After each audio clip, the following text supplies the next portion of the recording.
रावण कैसे मरा? अगर विभीषण ने राम का साथ दिया। तो आपके घर में भी ऐसे विभीषण हैं जो हमारे साथ बैठे हैं, जो हमें आपके बारे में बता रहे हैं। उन विभीषण को ही हम अपने साथ लगा के रावण का अंत करेंगे एक दिन। एक ना एक कहते हैं ना, जब आपको जुल्म खत्म करना था उसमें कुछ निर्दोष भी मारे जाते हैं। अगर ये ऐसा टेरर लोगों पे नहीं पड़ेगा तो फिर तो हर माँ अपने बाप बच्चे को बोलेगी कि हाँ बेटा जाओ तुम, हम पीछे बैठे हैं। और अगर हमारे बच्चों का फ्यूचर ही गुरु खराब करने पे तुले हैं, अगर वो कहते हैं कि जम्मू की जो रिजर्वेशन हुई है वहाँ पे 13% पैसा सिर्फ हिंदुओं को जम्मू कश्मीर से आता है और बाकी का पैसा सारा पूरे भारतवर्ष से आता है, तो सीटें भारतवर्ष को देनी चाहिए। तो मैं सुनील शर्मा जी को कहना चाहता हूँ, सुनील शर्मा जी, जो जम्मू कश्मीर की उस धरती पे जहाँ पे यूनिवर्सिटी बनी है, हॉस्पिटल बना है, उस जमीन को नापिए, वहाँ का मार्केट रेट वो आप बाहर के जो लोग चढ़ावा चढ़ाते हैं उनको बोलिए इतना पैसा दे दीजिए, तो उसके लिए हम एक अलग से यूनिवर्सिटी बना सकते हैं। क्योंकि वहाँ जम्मू कश्मीर में आपको पता है कि जमीनों की कीमत कैसी है, इसलिए वो गलत बयान है, वो हम उसका साथ नहीं देते। जम्मू के हक का, जम्मू का बंदा जम्मू के हक की बात ना करे। आप जम्मू के लीडर हैं, आप ना कि पूरे भारतवर्ष के लीडर हैं। अगर कोई भारतवर्ष का लीडर होता तो ऐसी बात करता तो उसके मुंह से जचती थी। आप सिर्फ जम्मू कश्मीर के एक लीडर हैं, आपको जम्मू कश्मीर के हित में बात करनी चाहिए, ना कि आपने पूरे इंडिया की बात करनी चाहिए। डिप्टी सीएम ने जो बयान दिया कि कश्मीर में जिन लोगों के घर तोड़े जा रहे हैं उससे मिलिट्री का खात्मा नहीं होगा, आप उससे भी कह रहे हैं कि ये भी गलत है? देखिए, जो बयान दिया है सुरेंद्र चौधरी साहब, डिप्टी सीएम साहब ने, अगर कहते हैं कि जम्मू कश्मीर का सारा लोग देश प्रेमी हैं, तो यहाँ से जो हजारों की तादाद में पत्थरबाजी करते थे वो कहाँ से आते थे? वो भी तो उन्हीं घरों से आते थे। क्या माँ बाप ने उनको पूछा नहीं कि बेटा कहाँ से आए, कहाँ गए थे, पढ़ने भेजा था, कपड़े कहाँ से फट गए, मुंह बांध के जो पत्थर मारे जाते थे? ये कहीं ना कहीं पीछे माँ बाप की भी शायद होती है। और मेरा ये कहने का मतलब नहीं है कि सबके माँ बाप को मार दो। अगर गवर्नमेंट ने कोई स्टेप उठाया है, एक ना एक कहते हैं ना, जब आपको जुल्म खत्म करना था उसमें कुछ निर्दोष भी मारे जाते हैं। अगर ये ऐसा टेरर लोगों पे नहीं पड़ेगा तो फिर तो हर माँ अपने बाप बच्चे को बोलेगी कि हाँ बेटा जाओ तुम, हम पीछे बैठे हैं। अगर उनको भी डर होना चाहिए कि हम जहाँ का खाते हैं, जहाँ का पीते हैं, जहाँ में रहते हैं, उसी देश का गुणगान करना चाहिए। वो उस इंसान को मैं इंसान ही नहीं समझता। अगर आज मैं पाकिस्तान में रहता तो मैं पाकिस्तान का गुण गाता, ना कि मैं हिंदुस्तान का। पर मेरा खुशकिस्मत है कि मैं हिंदुस्तान का नागरिक हूँ, पर मैं हिंदुस्तान के लिए ही मरना चाहता हूँ। मैं राजपूत फैमिली से बिलोंग करता हूँ। मैं मरना पसंद करूंगा पर मैं झुकना पसंद नहीं करूंगा। अपने देश के लोगों के लिए, अपने वतन के लिए सबसे पहले हमारा फर्ज है। और मैं किस खानदान से बिलोंग करता हूं? मेरे दादाजी वीर चक्र थे आर्मी के, मेरे चाचा जी, ताए जी, उन्होंने शहादतें दी हैं, उन्होंने कुर्बानियां दी हैं हमारे देश के लिए। वो मर गए हैं, उनके आज बच्चे, उनको पूछने कोई नहीं आया हिंदुस्तान का। मैं आपको अपनी हिस्ट्री बताऊं, मैं अखनूर का रहने वाला हूं और सबसे जब कारगिल युद्ध हुआ था तो इतना अम्नीशियम नहीं जाता था जितनी लाशें आती थी हमारे गांव में। एक आप कभी अखनूर से लेके पलां वाला सेक्टर तक जाएंगे तो हर चौक में आपको एक फौजी की मूर्ति दिखेगी, कहीं उसकी फोटो लगी दिखेगी, जिन्होंने अपने देश को बचाने के लिए शहादतें दी हैं। हम 1947 से पहले भी जम्मू के थे और 1947 के बाद भी हम जम्मू के हैं। हम कोई रिफ्यूजी नहीं है कि पाकिस्तान से उठ के यहाँ पे आए हैं। अगर कंट्रोवर्सी वहाँ से भी शुरू हुई थी, आपने कहा कि हमारी शान के खिलाफ है, राजौरी पुंछ से कोई आ जाएगा एसटी कम्युनिटी का। मैंने एक बंदे के लिए बोला था कि एक बंदा जिसने गलत स्टार्ट, देखिए लड़ाई की वजह देखी जाती है, लड़ाई का एंड नहीं देखा जाता। लड़ाई वजह किस वजह से हुई थी? लड़ाई हुई थी कि एक वीडियो साहब ने एक नाजायज एक ड्राइवर को थप्पड़ मारे थे, इसको गाली गलौज की थी। तो अगर वहां का एरिया का एसडीपीओ वहां से जा रहा था और फिर उसने अपने बॉडीगार्डों को वहां भेजा उसको रोकने के, उनसे भी बदतमीजी की गई, तो फिर अगर उसको तो चांटे मारेंगे, चांटे मारना मैं कहता हूं गलत है, पर अगर उस पर कार्रवाई हुई तो कार्रवाई वीडियो पे भी होनी चाहिए थी। इसका मतलब ये नहीं है कि वीडियो किसी उच्च खानदान से है, उसके पीछे पॉलिटिकल सपोर्ट है तो वो कुछ भी कर सकता है। और एक डीएसपी के पीछे जिसका बाप एक फौजी है, जिसने देश के लिए अपनी जान देने की तक बॉर्डर पे लड़ा है, पर उस फौजी के बेटे को जिसका कोई पीछे सहारा नहीं है, आप उसको दबा लो, ऐसा नहीं। क्या दिलावर जी वो स्टेटमेंट तब भी देते अगर एसडीपीओ साहब जो हैं वो राजपूत समुदाय से नहीं आए? बिल्कुल, कोई भी होता बिल्कुल देते, चाहे वो राजपूत नहीं होते, ब्राह्मण होते, एसटी होते, एससी होते, मुस्लिम होते, क्रिश्चियन होते, तब भी हम ये ही स्टेटमेंट देते।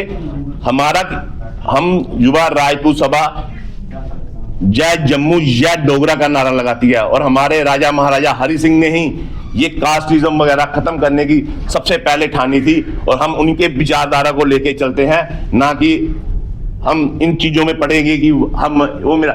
जब बात वहां के समुदाय की बनी तो उन्होंने कहा कि उसको एक गुज्जर को मारा जाए, ये मेरा भाई है गुज्जर, जहां पे खड़े होते हैं पूछो, हर जगह मेरे साथ छाती से छाती तान के, कंधे से कंधा तान के खड़े होते हैं, ये मेरे सरदार भाई हैं हर जगह। अभी तो मैंने बस आपको ये एक एक बंदा खड़ा किया था क्योंकि हम ये दिखाना चाहते थे आपको कि हिंदू मुस्लिम सिख ईसाई का भाईचारा जम्मू कश्मीर में है, खत्म नहीं हुआ। पर अगर कुछ लोग उसको खत्म करना चाहते हैं, उनकी जो नाकाम हरकतें हैं, ये मैं नहीं करने दूंगा कभी भी।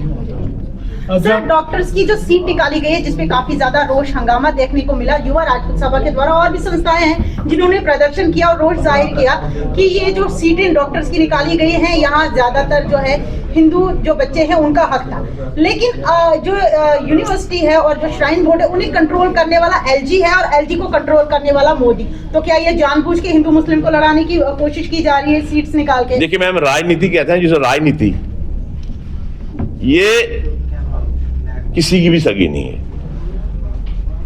मेरे को याद है कि हम 2013 से पहले हम खुद दुखी थे कि कांग्रेस हटाओ देश बचाओ, मोदी जी को लाओ देश बचाओ।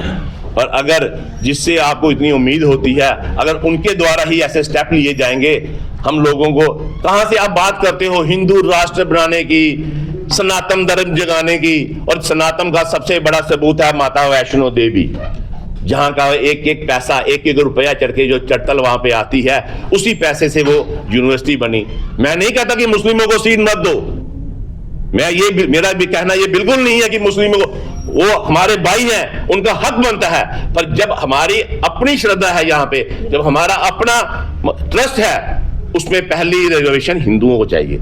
अगर ये मेरे भाई हैं मुस्लिम, जब इनकी कोई ट्रस्ट है वहां पे, जब इनका कोई मेडिकल कॉलेज बनता है जहां, तो सबसे पहले रिजर्वेशन इनको मिलने चाहिए। जब खालसा कॉलेज कोई बनता है तो वहां पे सरदारों का पहला हक होना चाहिए। इक्वल भी होना चाहिए था ऐसे। देखिए, अगर हम बात करते हैं हिंदू मुस्लिम सिख ईसाई, तो 20-25% सबको मिलना चाहिए, ठीक है। अगर माता श्राइन बोर्ड हिंदुओं की संस्था थी तो वहां पे आप 50% हिंदुओं को देते और बाकी का जो 25% वो बांट देते, तो हम राजी थे। पर ये कौन सी 90% आपने उनको दे दिया, और एक भीख के तौर पे आपने 7 सीटें हमें दे दी, और सरदारों को 1 सीट। एक तरफ आप कहते हो कि टोटल पूरे हम हिंदुस्तान में 2% सरदार है, 2 तो दे देते यार, 1% 1 सीट, क्या बात करते हैं यार। शर्म आती है जिस बंदे ने भी ये, मेरे को नहीं पता ना, मेरी इतनी बड़ी सोच है कि कहां से कौन सा नीट के पेपर पास हुए क्या, पर मेरे को शर्म आती है इन बातों को सोचते हुए कि कैसे जिसने ये फैसला लिया होगा, मेरे को पता नहीं है वो इंसान किस फैमिली से बिलोंग करता होगा, उसके माँ बाप ने उसको क्या सिखाया होगा। शर्म आती है ऐसे लोगों पर जिन्होंने ये फैसला लिया है और हिंदू मुसलमान सरदारों को लड़ाने की आपस में कोशिश की है। ऐसे लोगों को बख्शना नहीं चाहिए। जैसे श्रीनगर में उन्होंने बम लगा के उनको उड़ा दिया, और जिन्होंने ये फैसला लिया इनको भी उड़ा देना चाहिए, क्योंकि जो गलत है वो गलत है, उसको बख्शना नहीं चाहिए। क्योंकि गलत करने वाला तो गलत है, पर गलत सहने वाला उससे भी बड़ा गलत है। अगर भगवान ने आपको जीवा दी है तो अपने हक के लिए लड़ो, बोलो तो सही। अगर आपके बोलने की शक्ति भी नहीं है, मैं कोई अपने लिए नहीं लड़ रहा, मैं अपने बच्चों के लिए सीट नहीं मांग रहा कि मेरे बच्चों को सीट दो, मैं लोगों के लिए लड़ाई लड़ रहा हूं। पर जिनके लिए मैं लड़ाई लड़ रहा हूं उनका भी फर्ज बनता है कहीं ना कहीं हमें सपोर्ट करना। अगर आप आज सपोर्ट नहीं करोगे, कल नहीं सपोर्ट करोगे, तो हम भी हाथ जोड़ के घर पे बैठ जाएंगे। हमें भी आपका साथ देने की कोई इतनी आवश्यकता नहीं है। इसलिए मैं सिर्फ आप लोगों को बार बार ये कहता हूं, एक हो जाओ, एक हो जाओ, एक हो जाओ। अगर बटे रहोगे तो मरोगे। जी, आपने प्रेस कॉन्फ्रेंस दौरान एक जिक्र करा कि किसी ने कहा है कि तू कौन है वाइस प्रेसिडेंट, कौन वाइस प्रेसिडेंट आ गया, इस चीज पर रोशनी डालेंगे कौन वो व्यक्ति है, क्या वो युवा राजपूत सभा के सदस्य हैं? नहीं, वो एक वन तालाब क्षेत्र के एरिया के आदमी है जो मेरे को कहता है कि दाढ़ी रखी है, मूछ रखी है, बाल रखे हैं। मैं उनको भी बताना चाहता हूं कि ये राजपूत लोग हैं। आप हमारा इतिहास पढ़िए, ये तीनों चीजें रखने का एक ही बंदे के पास अधिकार था, वो था राजपूत। हमारे महाराजा, राजा महाराजा, हमारे बुजुर्ग, आप देखिए राजपूत की पहचान ही उसकी वेशभूषा से होती है, दाढ़ी रखना, मूछ रखना। आप राजस्थान के राजपूत देखिए, उनके बाल, दाढ़ी। पर अगर मैं अब कुछ बोलूंगा तो फिर उसको भी अदरवाइज लिया जाएगा।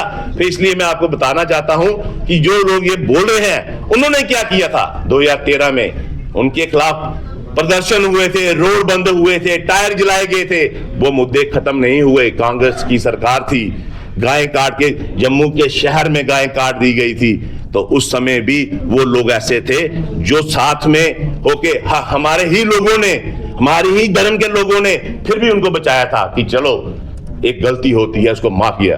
उसके बाद अब अपने बच्चों को पढ़ाने के लिए पाकिस्तान भेजो, वहां से MBBS करवाओ, फिर उनको मिलने वहां पे जाओ बहाने से, फिर वहां की सिक्योरिटी इधर और इधर की सिक्योरिटी उधर, फिर दो बार आपके घर में NIA की रेड हुई, आप पे टेररिज्म का पर्चे लगे, आप पे आरोप लगे, अभी वो पर्चे दबे नहीं है, खत्म नहीं, अभी उनकी कार्रवाई होगी, उसके पुख्ता सबूत भी हम देंगे।